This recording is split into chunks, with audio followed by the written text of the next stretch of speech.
Hello, welcome to Bill Please, episode 117.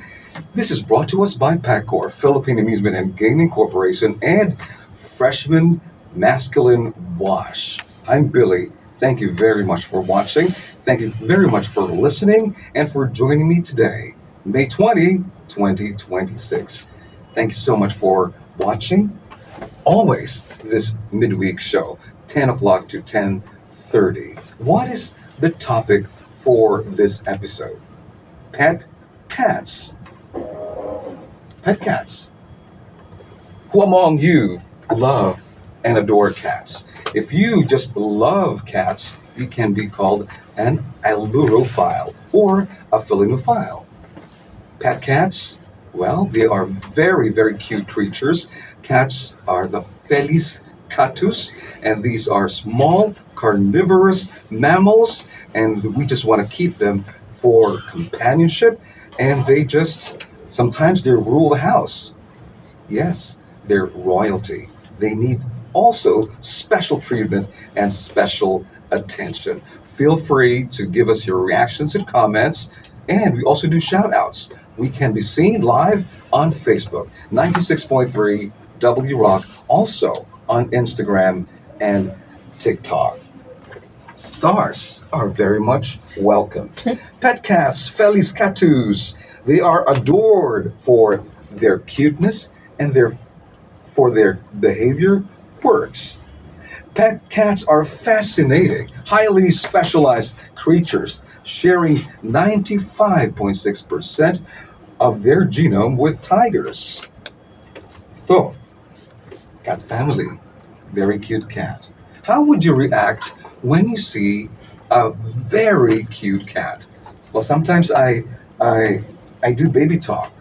Kung nakakita ako ng isang cat na cute at gusto ko, usually I say, ming, ming, ming, ming, ming, ming, ming, ming.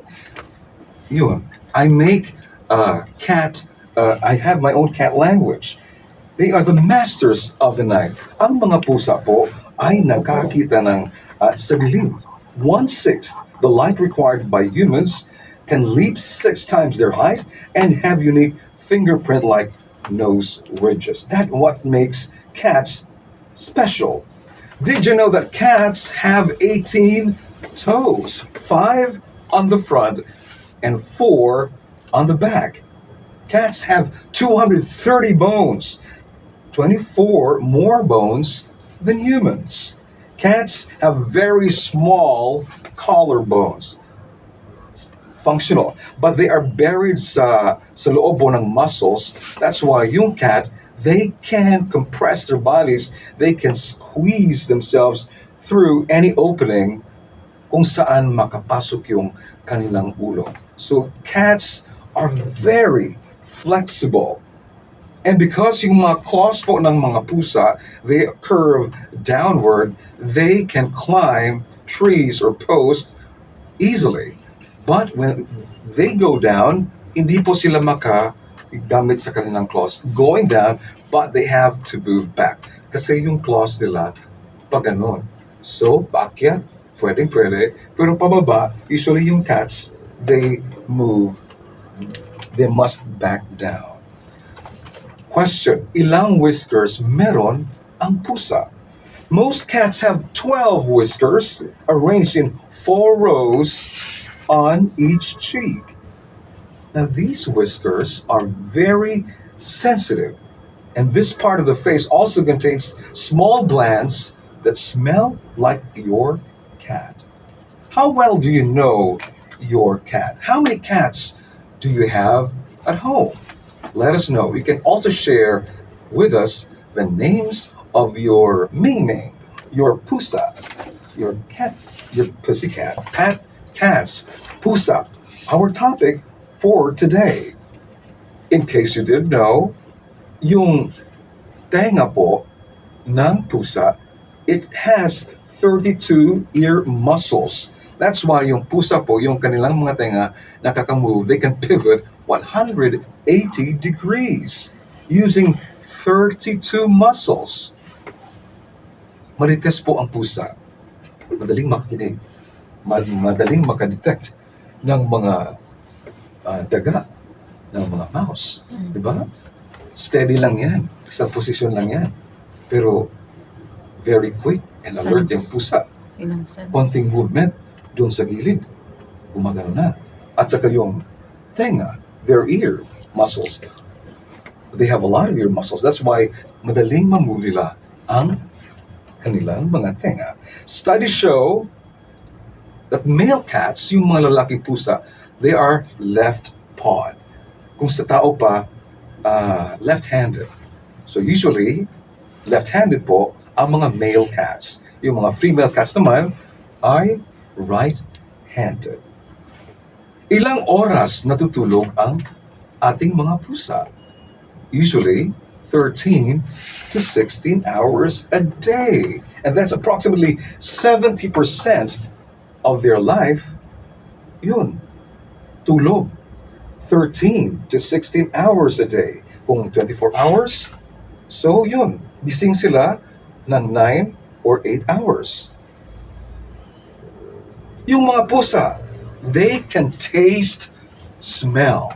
They just don't smell, they can taste smells. They have a specialized organ in the roof of their mouths. Because when your cat, pag nakatingin yan, pag nakastare yung pusa mo, at saka open slightly yung bibig, they are trying to smell or even taste your smell. So, tinitingnan tayo ng pusa. When they stare at us with their mouth slightly open, with a blank expression, they are actually inhaling and funneling airborne scents to this organ inside their mouth to analyze them. So ito pala ang aking amo. So meron kang unique scent para sa pusa mo. That's why they recognize you. Cats have fewer taste buds than dogs or cats. Yung pusa pala, hindi nakaka-taste ng tamis. They cannot taste sweetness. Pusa, they can taste savory. They can taste salty, maalat. Yung pusa, they can taste bitter and sour flavors. Asim. Pero, ang pusa, they have difficulty tasting yung mga matatamis. So, if bibigyan mo ang cat ng matamis-tamis na pagkain, parang ini-ignore niya yan. Hindi niya ma-taste yung sweetness. Cats can also get gingivitis and periodontal disease. Dental disease is not just painful, it can shorten the life of your cat. Did you know na meron palang specialized toothpaste, cat-friendly na mga toothpaste, para sa pusa? At meron din mga brush para sa pag-brush ng ngipin ng pusa. Pero karamihan sa atin, hindi tinutoothbrush ang ngipin ng pusa, di ba? Kung sa Bisaya pa, pasag na lang diha. Painom lang tubig. That's enough. More about cats. Our pet cats, they are nearsighted, but ang galing-galing nila sa madidilim na lugar. They can see clearly in the dark. They see great in the dark, but they are nearsighted. Usually yung mga cats, hindi sila makakita clearly ng mga bagay na 1 feet away in front of them. Now this is where the whiskers ng pusa come into play, as they can swing their whiskers forward to feel in front of them. At saka yung mga pusa, they like to scratch furniture. They like to scratch the legs of your sofa, chair, and table. Bakit? Because they like to mark their territory. Ito, teritoryo ko to. So, scratch ng pusa yung furniture. So, wag talagang magalit pag nakikita mo yung cat mo na nag-scratch sa wooden leg ng furniture. Bigyan niyo siya ng place where they can scratch, where they can sharpen their claws. You can provide them something like a piece of wood or a scratching post or a sturdy cat tree. This is brought to us by Pagor, Philippine Amusement and Gaming Corporation, and Freshman Hygiene for Men. Yun, yung mga pusa, never be cruel to cats. Ako, I like cats.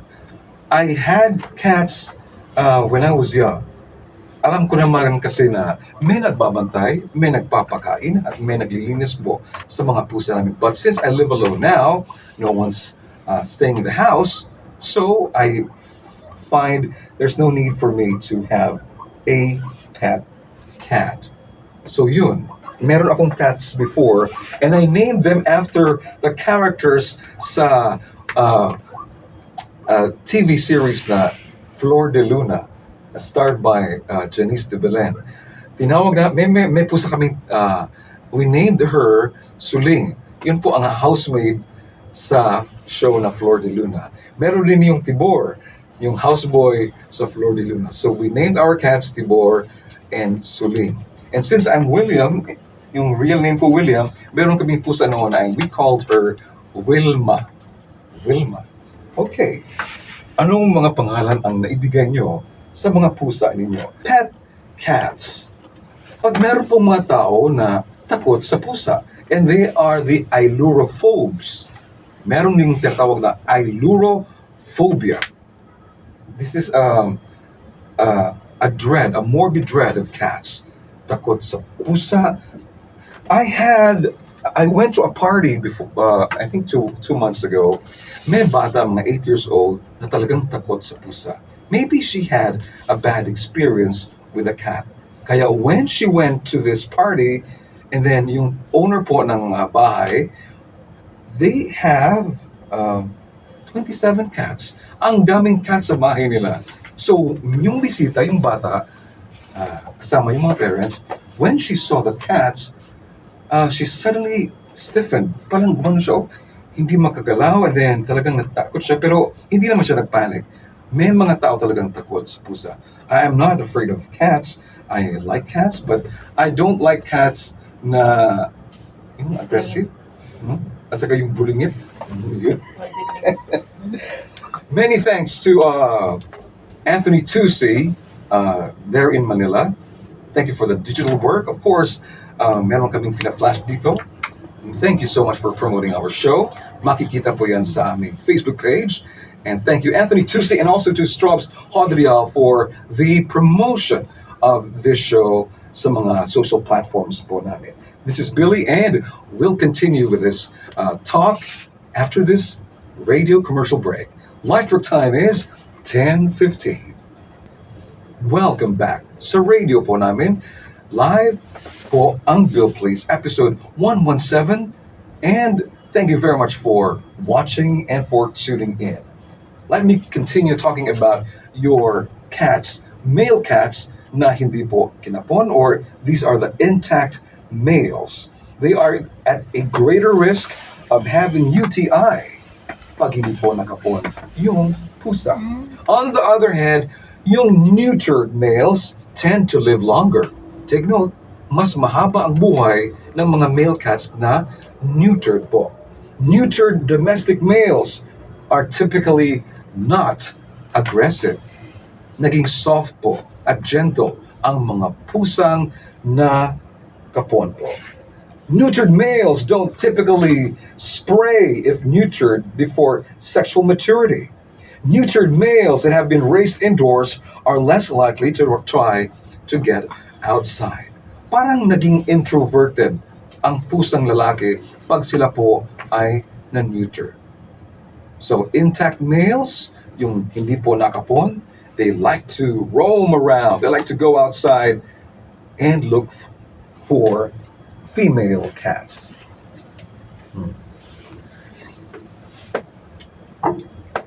Isa pa, sa gabi, sometimes, yung mga pusa, narinig natin na they yowl, they caterwaul, they make loud cat noises. Hindi po ito meow meow meow lang. These cats, they are actually in heat. They yowl loudly, especially at night, because this is their instinct. This is their behavior. Yung mga babaeng pusa, pag they are in heat, it's called estrus. They like to display themselves sa mga lalaking pusa because they also want to reproduce. They like to be mated para sila magka-anak ng pusa. Cats in heat often produce long, loud, repetitive yowls as part of their natural reproductive behavior. Kung sa Cebuano pa or sa Bisaya pa, nagbiga ang cat. Because that's how they start their mating. Pag walang ganon, hindi po sila magkaka-reproduce. So, tulad din ng tao, the female also would like to attract men through their behavior. Yes. May ibang-ibang style po. So during this time, estrogen levels rise. So we have to understand na part po sa behavior ng cats ang maging hot, maging in heat. Extremely loud and constant yowling and other unusual vocalizations. And have you noticed, yung mga babaeng pusa, when they're in heat, matouch mo lang ng konti, they already assume the mating position. Parang itinataas po nila yung kanilang likod para po, position yan na para po sa mating. Because usually, mga female cats, of course, ito po ang typical position, pinapatong po ang male cat, pumapatong po sila sa female cat. So, a female cat that is in heat, they assume that mating position. Mhm. And they become restless.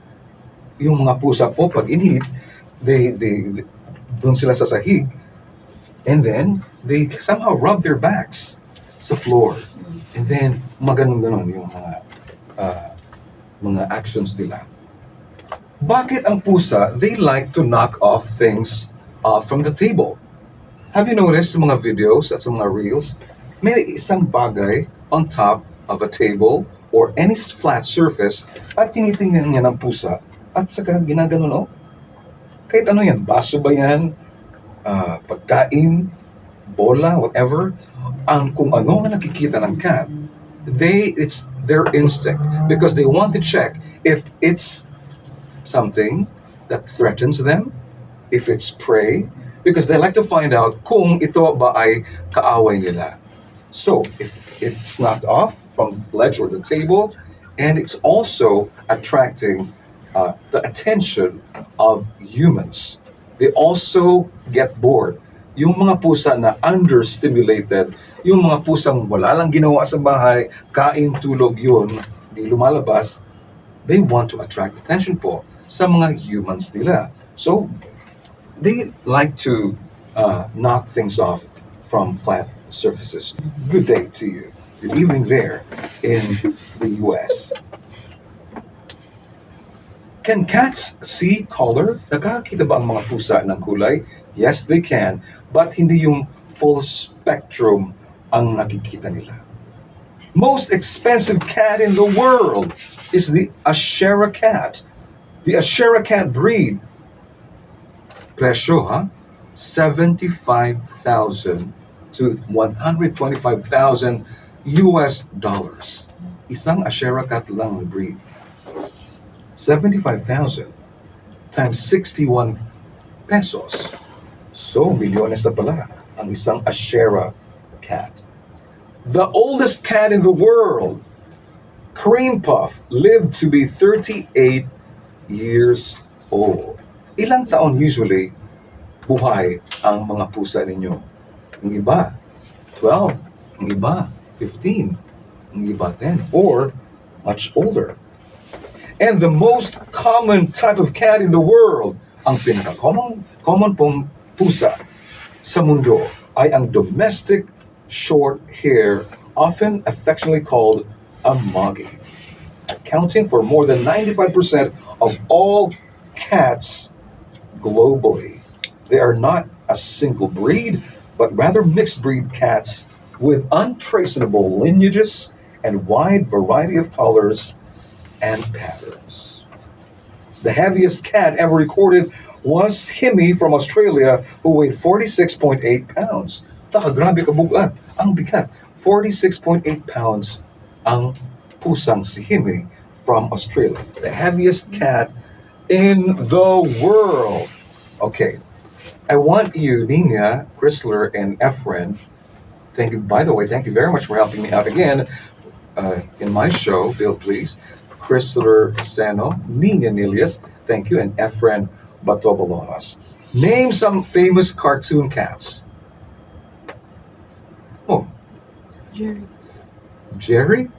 Tom and Jerry. Tom is the cat. Tom and Jerry. Oh, Tom. wrong. Okay. Garfield.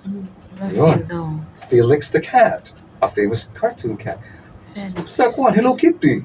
Sanrio. Mm. Hmm. And then Sylvester sa Looney Tunes.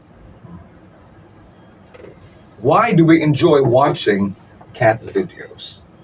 Stress reliever po ang mga cat videos. Don't you know there are currently more than 89 million posts on TikTok with the hashtag cat and cats. Grabe no, 89 million posts on TikTok. Mga pusa. Because these cat videos, they provide instant stress relief. If the cat is very cute and adorable, usually, naengganyo tayo. Mhm. Yes. Ako, I like watching cat videos. Very, very cute. Ang tanong, have you seen cats who are afraid of cucumbers? There are videos of cats who are really scared. Lagyan mo lang ng cucumber sa likod ng cat. Pag nakita ng cat yan, talagang tatalon. Magpapanik ang cat. So if you have a cucumber at home, meron kayong pusa, ilagay mo yan malapit sa cat throat. Don't let the cat see you put the cucumber.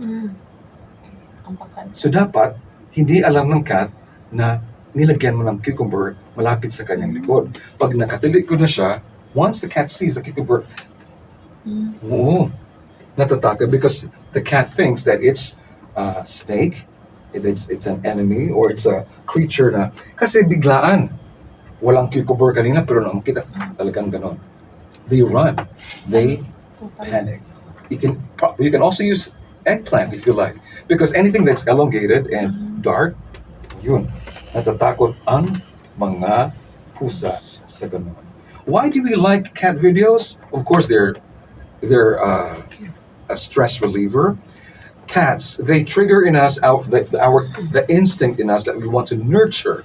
Because yung mga pusa kasi, they have these round eyes, and then cute nose, whiskers, the facial expressions of a cat, they make us feel like we're a mother. Gusto nating i-pamper, i-take care, o i-alaga yung cat.